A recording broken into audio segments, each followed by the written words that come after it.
Hi Christina, lovely to meet up with you and do some more work on your game yesterday.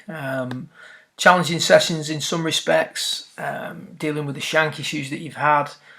The main thing is that we identified the core problem that you've got. I've just took these two swings. This was the edge of the green stuff that we did. One of the issues was that as you move further from the green, the changes, the feels that you could get to make work would change. So that is going to take some sort of working in. They all relate to the same core issue. We're going to play this. I'm just going to run these two swings through a couple of times. Obviously, one on the left's a shank, one on the right isn't. Biggest issue we talked about, first of all, sweet spots moving away from you. That's what happens in every shank. So the sweet spot has moved away from you, which is why the heel of the club hits the ball.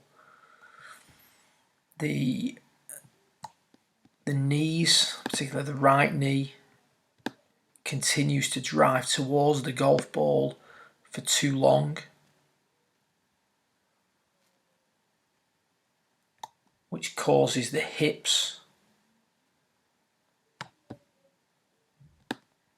to level up too quick through the hip.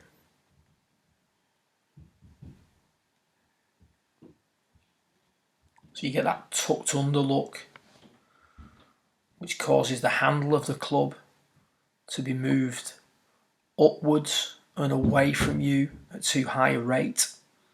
And we get a situation where the chest, rather than continuously turning through the ball, stays looking at the ball to target line for too long. And when we look at it and put that down on the floor, if you will, instead of turning the corner down at the bottom, everything's thrown outwards this way. Whereas when we're hitting a more inline shot, we turn the corner in a more appropriate manner. We put the bar down here. The task was just to miss the bar initially so that we can highlight some differences. You can see there as you come through, instead of the club moving away from you dramatically, it's continuing to trace the arc.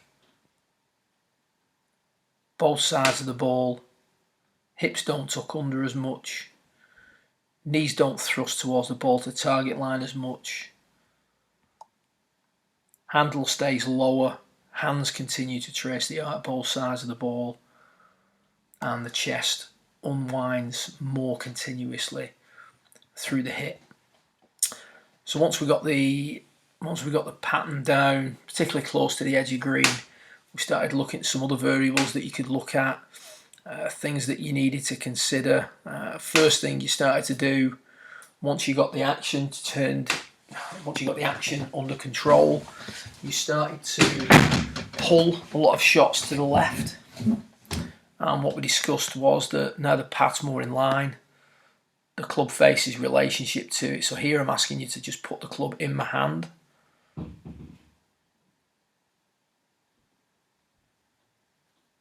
So that's quite a passive movement with the club face. And then I'm going to ask you to put the club against my hand in that position. That's more of a roll of the club face. So we can have the same basic movement, but with a club face that closes down too quick. That was producing low left shots, whereas the one you're demonstrating there now was producing a higher, softer, more inline shot. So I just needed to calm the club face down a little bit once we got the path under control. One of the feelings that you had when you were closer to the green was that it was in the right knee. We talked about the various ones: hips tucking under, right knee thrusting forward, handle moving upwards and outwards, chest continuing to turn. One of the feelings you had further away from, or near to the green, was the right knee staying flexed, staying straight, I should I say. Here on the left, you're just keeping that right knee straight throughout the backswing and through swing. So you're not allowing the right leg to regain any flex. As a result, you can turn that corner in a little bit more of an appropriate manner hands and arms don't get thrown away from you, you don't hit the heel of the club, etc., etc. So that's one way of achieving what you want to achieve.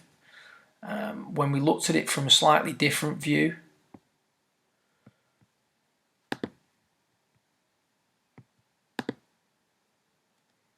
so looking back at you through the hip,